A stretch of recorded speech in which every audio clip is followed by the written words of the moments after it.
Father Claudio Doglio presents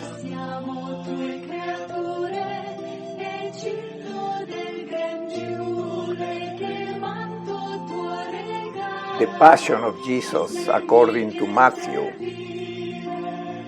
Catechesis of Jesus while he is arrested. This is video number 6.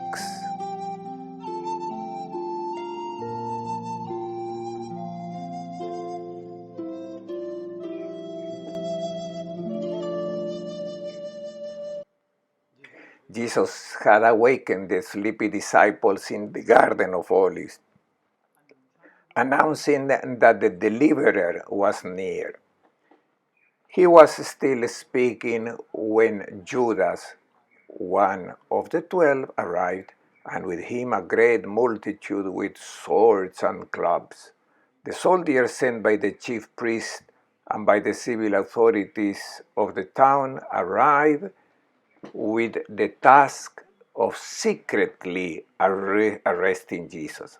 Matthew emphasizes the role of Judas as responsible for this hidden capture. The interjection immediately, which announces and introduces him, underlines his important role.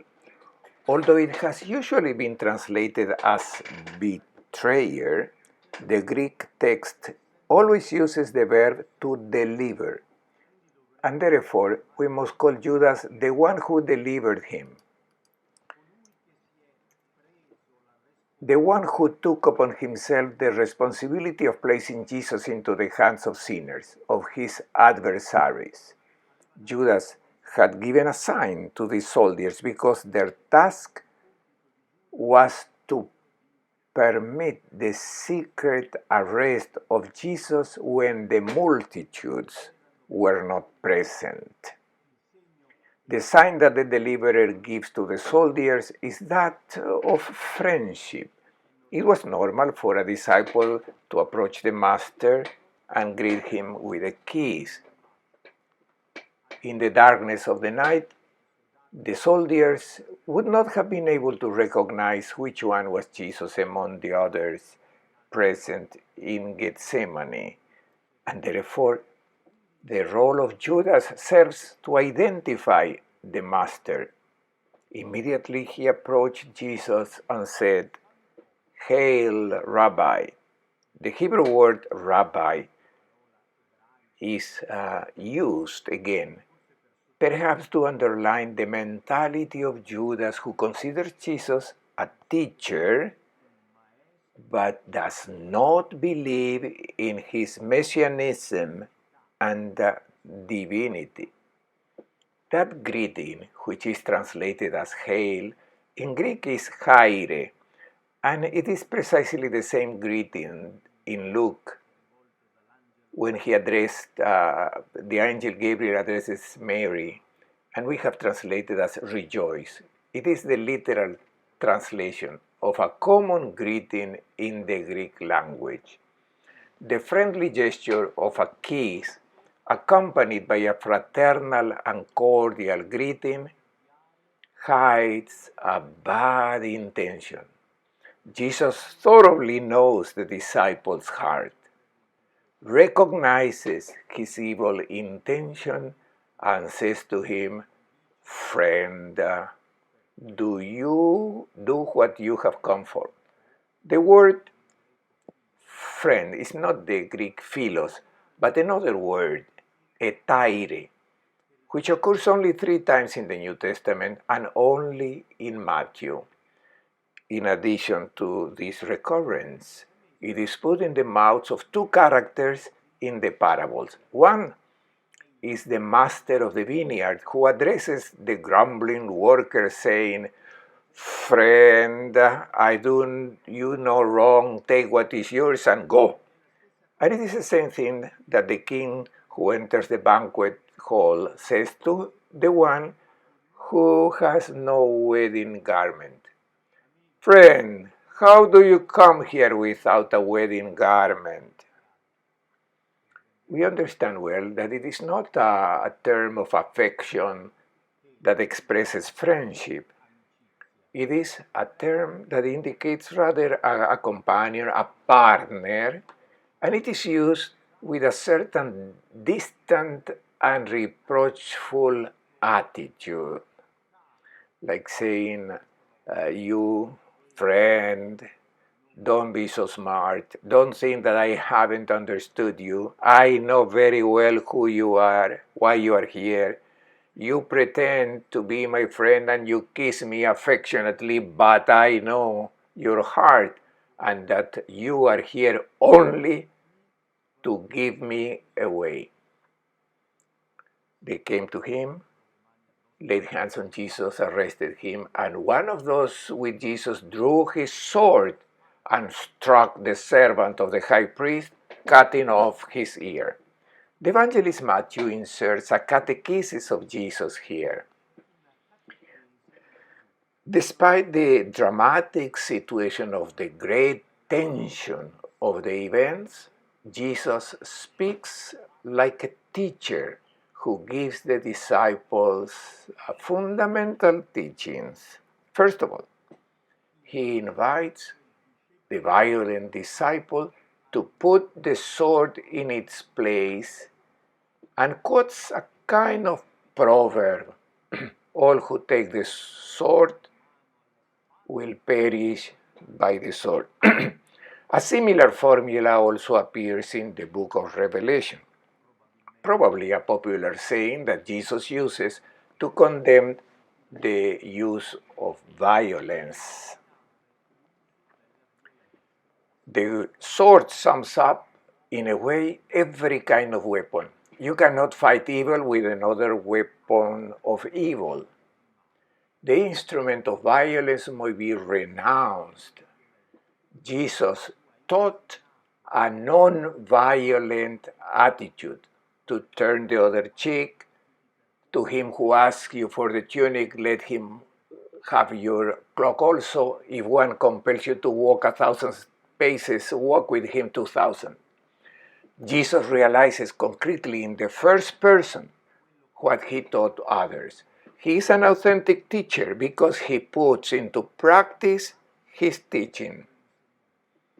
The second catechesis refers to the possibilities of Jesus. Do you think that I cannot call upon my Father and he will not provide me at this moment with more than 12 legions of angels? Jesus tries to say, I could use extraordinary means and I would easily have at my disposal 12 legions of angels. Not 12 weak and treacherous disciples, but 12 legions of celestial beings. Therefore, I could fight extraordinarily. I could exterminate all the enemies of the world, but I do not want to do that. With this catechesis, Matthew wants to emphasize the freedom of Jesus. He could avoid being arrested, but he does not want to. He does not want to do violence and does not want to use extraordinary methods. He chooses the human way and wants to share in everything the weakness of man without using any violent way. He wants to fulfill the scriptures. The reference is generic to the whole of God's plan, in particular to the servant songs. It is necessary that he be delivered in the hands of sinners. It must happen this way. And I want it to happen this way. That is why I don't ask for extraordinary help. And I don't want a violent intervention. So at the same time, Jesus addresses the crowd and formulates the third great catechetical idea. Have you come out as against a robber with swords and clubs to seize me? The term lesten does not so much indicate the robber as the brigand, the violent character, the person sought after, who cannot be found because he is so well hidden. Jesus, on the other hand, was not a fugitive. Every day he sat in the temple to teach. They could have arrested him in the temple, but they didn't want to do it in public. At the edge of the night, as children of darkness, they act deceitfully, corrupting a disciple. However, this is how the scriptures of the prophets are fulfilled. Jesus is aware of what's going on. He wants to fulfill freely the plan that God had already revealed in the scriptures of the prophets. It is the surrender of the servant, and from his death, redemption is born. The disciples, however, do not share his style, and this is a real passion for Jesus. It is a spiritual pain. They were willing to fight. They said in words that they would be willing to die with him, but given the difficult situation, they all forsook him and fled. And Jesus is left alone in the hands of sinners, and the disciples experience a painful failure. It is our experience of the disciples who do not dare to follow Jesus, who would like to use other methods and force Jesus to do what we want.